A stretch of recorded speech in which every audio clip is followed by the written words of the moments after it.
Now, Denmark says it is deploying soldiers to Greenland to be joined by troops from Germany and from other European countries. This comes after the foreign ministers of Greenland and Denmark held inconclusive talks in Washington with Vice President Vance and Secretary of State Marco Rubio.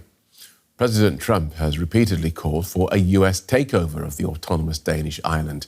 He claims Greenland can't defend itself against Russian or Chinese Arctic ambitions.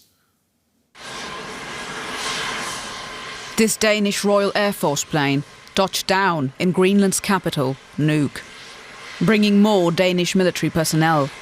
Denmark's Joint Arctic Command says the forces are here to support preparations for upcoming exercises.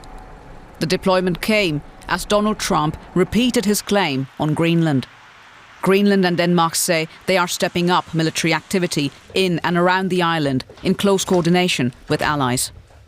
We're expecting more NATO soldiers in Greenland from today and in the coming days.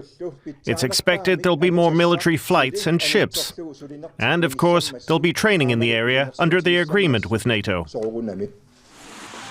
For locals, like garage owner Jimmy Holm Jensen, extra support feels necessary.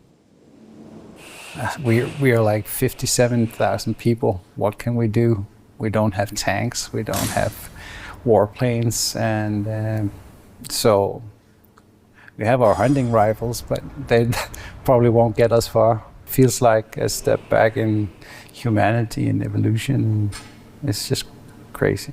It is nerve-wracking that the Americans aren't changing their mind. Trump is unpredictable, so we actually don't know what he will gonna do. But the youngest Greenlanders are sending a more defined message. It's a flag. Why? Donald Trump is trying to get our world, right? We all drew our flag this morning. It's in connection with a meeting with Trump. The kids want to show that we stand together here in Greenland. This isn't the first time Greenland has hosted strategic forces. First during World War II, then as a key Cold War outpost. But for many here, this time it feels different. To see their largest ally turn on them. Let's get more on this from Danish journalist Jacob Illeborg. Welcome, Jacob. We'll talk about the military deployments in a moment. First, just fill us in on what's being said in Denmark and Greenland about what happens now that there is still this fundamental disagreement between Denmark and the United States. Well, first of all, I think the conclusion of the meeting yesterday with the Danish Prime Minister and Vance was that he did a good job, the Danish Foreign Minister. He's a seasoned negotiator, if you will. And if anything, I think the Danes are playing for time. They're playing for time to get their other allies, their European allies together. And they're also playing for time to try and speak reason with America. The feeling in Denmark is still one of perplexity. Why does America want this at all? You can do whatever you want almost with Greenland. Why do you need to own the territory? So I think it's still very much a feeling of perplexity, one of uncertainty. But I think the feeling is that it was job well done, if only for a while, yesterday. OK, so they did the best they could do under very difficult circumstances. And now we have Germany, Sweden, France and Norway confirming that they will also deploy military personnel to Greenland as part of what they're calling a reconnaissance mission to Nuuk. What's your understanding of what they'll actually do? Are they there to fight the Americans or to try and reassure them? I think the latter one. I think it's very much deterrence. It's basically about saying, don't come here militarily. We are already here and we are united. I don't think any Europeans are envisaging a military fight against America, but maybe this can help deter it.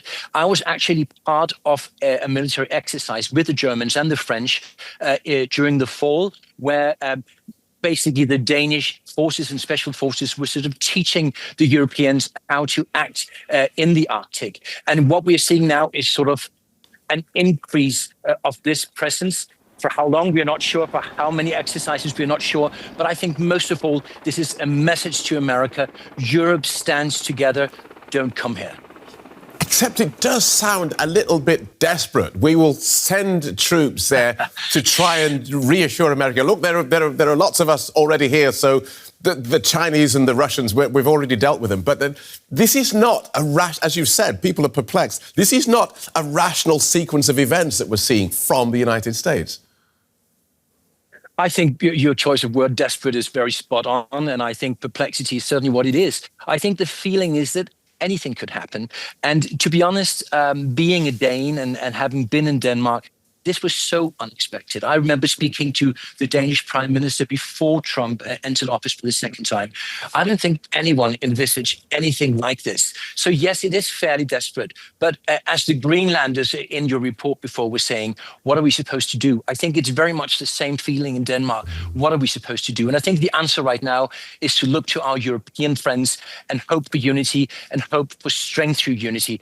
But it's not an easy task, and no one knows what's going to happen next. And so that, you think that's a diplomatic strategy as far as Denmark is concerned, and now to try and surround itself with European friends and cross their fingers?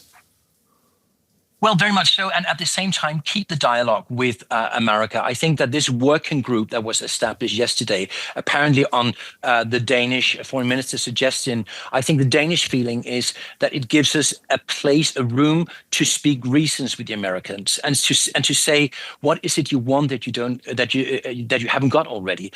Whether America will listen is another matter, because I think the feeling in Denmark is that as much as there's talk about security and the need for security to defend against China and Russia, well, America could always have had that security a base up there if they had not withdrawn their troops, and that maybe there's something else at play, and it's just the wish to own Greenland no matter what are the Danes supposed to do there? Good talking to you, Jakob. Thanks for talking us through that. Danish journalist Jakob Ilborg. Well, Germany is joining Sweden, Norway and France in sending troops to Greenland. Our political correspondent, Julia Saudelli, can tell us more. Welcome, Julia. What's the stated purpose of this German military presence in Greenland? Well, this is a small contingent of 13 soldiers that are being sent to Greenland. They're going to be stopping in Denmark first and then traveling to Greenland together with other Danish troops and troops from the other country that are contributing soldiers in this moment. And the stated mission, we've heard from Germany's defense ministry, is not to begin with specific military contributions, but more to ascertain what the situation on the ground is, to prepare for a future operational involvement of troops there, possibly with trainings and reconnaissance issues. And we've heard also from the Danish defense minister, who said the goal is to increase and to have a more permanent military presence in Greenland with more Danish forces, but also with the contribution of forces from other NATO countries, and that these groups of soldiers will be rotating in and out of Greenland. OK, so 13 German troops to sort of suss out the situation there. And this is a bilateral arrangement outside NATO. So is the hope that this build-up of European troops will scare off Washington, or perhaps reassure the White House that the Europeans are taking Russian and Chinese threats seriously? Well, it sounds more like the second option there. It sounds like the European countries that are involved right now in sending some small contingent of troops to Greenland want to show the U.S. that they are taking the security situation in the Arctic region seriously. They want to show that they take the potential threat posed by Russia and China in the region seriously. And they want to show that this interest in the region is also not particularly new, that they've been already considering security in the area, and that this didn't necessarily start with the increased interest on the part of the U.S. For Greenland. And we've heard this repeated by German Chancellor Friedrich Merz. He said that he shares the U.S. concerns over security in the region, and that his goal is that European countries and the U.S. act together in protecting the region. But this could also be a way to try to appease the U.S. and try to shore up Denmark's position, but also prevent the U.S. from further advancing their claims and their stated aims to want to control Greenland itself. Right. And separately, there is another operation, Arctic Sentry, that's being discussed to protect Greenland. Explain what that is and Germany's position within it. So there have been proposals for a NATO mission to patrol and surveil the area in the Arctic based on a similar mission, for example, Baltic Sentry, that is carrying out similar tasks in the Baltic Sea.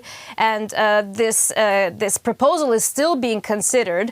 And we've heard from the German side that they would be interested in taking part. But German Defense Minister Pistorius himself said that setting up a mission like this would take time. He doesn't see this happening before a month or even a few months. And this would also involve the consensus of all NATO members. So this group of nations now taking part in sending soldiers to Greenland have decided to go ahead in a faster way to already start scoping out the situation and decide how to move forward. Thanks, Julia. DW political correspondent Julia Saudani.